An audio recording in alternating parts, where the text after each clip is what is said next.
இல்லடி நம்மளுக்கு செட் ஆகாது வேணாம். ஏன் அவங்க கூப்பிட்டு பிளாக்மெயில் பண்ணாங்களா?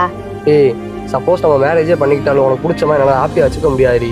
உங்கள் அம்மா பார்க்குற மாப்பிள்ளையை பார்த்து நீ கல்யாணம் பண்ணிக்கோ. இங்கே பாரு, எனக்கு காசு பணம் தான் முக்கியம்னா எங்கள் அம்மா சொன்ன மாதிரி என் ஸ்டேட்டஸ்க்கு ஈக்குவலாக பையனை பார்த்து கல்யாணம் பண்ணிட்டு போயிட்டே இருந்தேன். எனக்கு உன்கிட்ட பிடிச்சதே உன்னோட கெரியருக்காக நீ ஹார்ட் ஒர்க் பண்ணுறதும் என்கிட்ட நீ உண்மையாக இருக்க, அதுதான் எனக்கு பிடிச்சது. அத்தை எத்தனை தடவை சொல்லியிருக்காங்க இந்த சில்லற பைய கூட பேசக்கூடாது. மறுபடியும் இவன் கூட வந்து நின்று பேசிட்டு இருக்க. வாடிமா. டேய்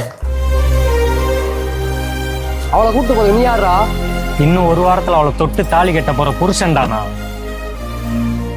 நீ சொல்ற அதே ஒரு வாரத்துல அவ கழுத்துல நான் தாலியை கட்டுறேன்டா. சொஸ்டி நீ போ, நான் பாத்துக்கிறேன். நீ இருக்கும்போது எனக்கு என்ன பயம்? தாலிய தேவையில்லை, நீதான் என் பஞ்சாதி. தாம்பூலம் தேவையில்லை.